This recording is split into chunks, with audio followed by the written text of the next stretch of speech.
आशिकी मेरी। Every trip has a friend, जिसमें से एक बंदा फोन पे होता है। ये हमारे जुनैद है, से हाय। क्या हो गया दया? क्या होता है? सैड क्यों? भाई यू आर सैड। भाई यार sad.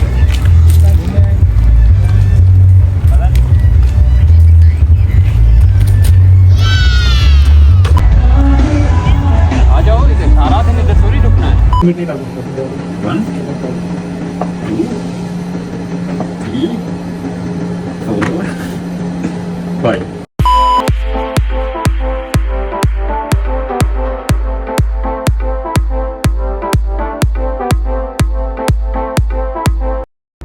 Hello everyone and welcome to this second episode of our Nashville trip, and I hope you will enjoy this journey with me.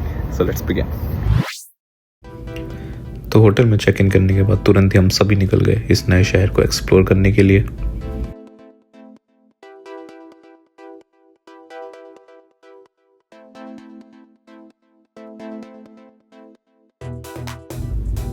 हमारा सबसे पहला स्टॉप था नैशविल का ये फार्मर्स मार्केट, जहाँ पे तरह तरह के हैंडीक्राफ्ट्स, फार्मिंग रिलेटेड इक्विपमेंट्स, फूल पौधे, ये सारी चीज़ें आपको देखने को मिलेंगी।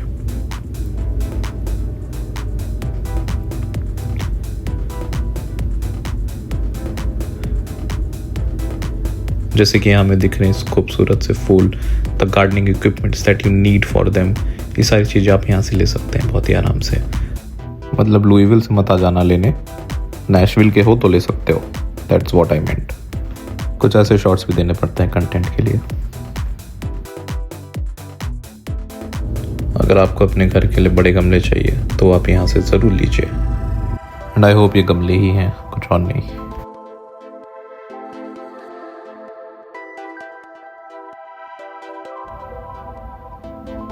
कृपया शहीदों पे पैर ना रखें।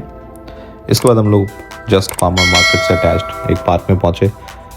It was a couples park, मुझे नहीं पता 4 लौंडे यहाँ क्या कर रहे थे, बट जस्ट उसके साइड में एक वॉर मेमोरियल भी था, वर्ल्ड वॉर 2 का मेमोरियल, जहाँ पे definitely the martyrs who were there, who sacrifice their life for the country, उन सब के बारे में डिटेल्स थी। तो it was really awesome. And then we explore the Tennessee state museum. Construction इसने की। अगर आप बिल्कुल टेनेसी, नैशविल या वर्ल्ड वॉर 2 वगैरह के बारे में जानना चाहते हैं तो बिल्कुल यहाँ विजिट करिए। म्यूज़ियम फ्री ऑफ कॉस्ट है, यहाँ पे कोई भी एंट्री चार्जेस नहीं थे, और ये गांधी जी का जगह बिल्कुल नहीं है। Definitely go to place but only once, not that happening. फिर कुछ वक्त गेड़ियाँ मारने के बाद हम लोग वापस नैशविल फार्मर्स पार्क पहुँच गए, बट इस बार पीछे से, आई मीन पीछे वाले गेट से।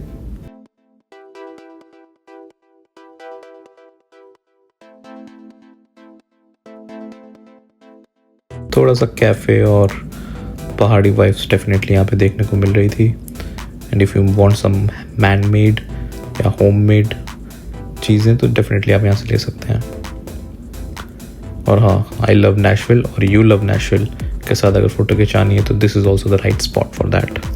बहुत सारा वक्त ख़राब करने के बाद हमें रियलाइज़ हो गया कि अब हम और ऐसी किसी जगह नहीं जाना चाहते हैं, तो हम थक के वापस अपने होटल की तरफ बढ़ गए। खाना हम घर से पैक करके लाए थे, बाहर पैसे फूकने के लिए पैसे नहीं है। खाना खाने के बाद हम फिर से तैयार होकर वापस जाते हैं, और अब सबसे important cheese that was the Broadway of Nashville. Broadway यानी कि डाउनटाउन जाने के लिए नैशविल में हमने कैब बुक कराई। अब अपनी गाड़ी लेके नहीं गए, बिकॉज डाउनटाउन में पार्किंग वॉज अराउंड $35 to $40 और कैब हमें $10 से $15 के बीच में पड़ गई थी। पूरी स्ट्रीट पे ही लेफ्ट टू राइट दोनों तरफ आपको पब्स, लोग पार्टी करते हुए, स्टेडियम भी सेंटर के बीच में था, और उस दिन कोई फुटबॉल मैच भी था, तो थोड़ी एक्स्ट्रा भीड़ ही लगी हुई थी यहाँ पे। बट या definitely left right everywhere live music play होगा, because this is the music city.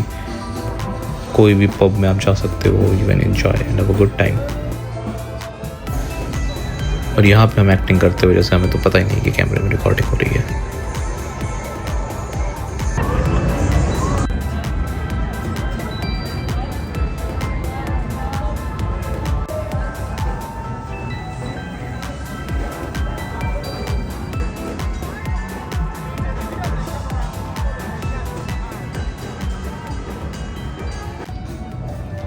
इस तरह लाइव म्यूजिक चल रहे होते हैं, और अपनी पसंद के बैंड पे you can just go inside and enjoy.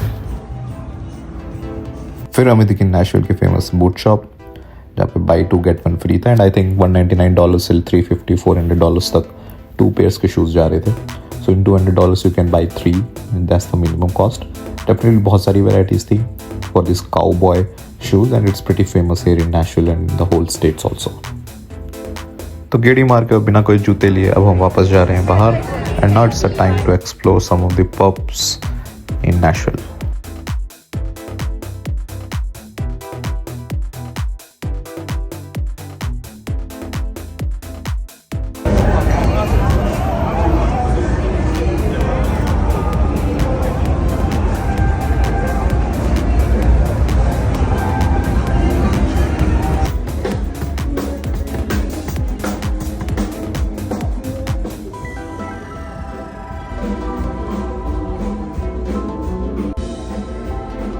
तो ये हमारा पहला पब जिसमें हम घुस गए.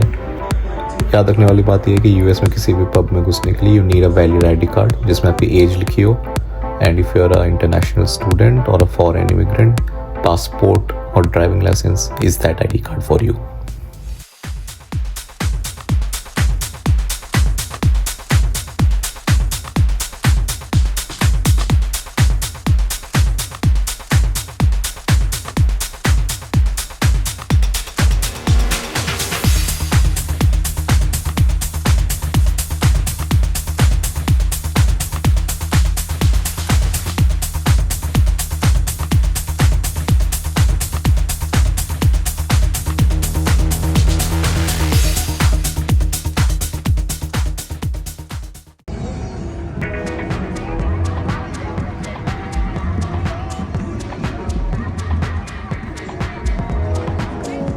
सो इतनी गेड़ियाँ मारने के बाद हम लोग पहुँचे लोअर ब्रॉडवे, जहाँ पर बहुत सारे फेमस फूड जॉइंट्स के ऑप्शंस थे, and we explored that.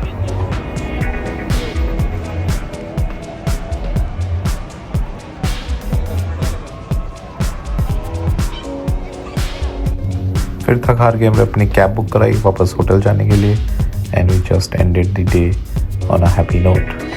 So see you next time. क्या तरीका हुआ, ये खत्म हो गया.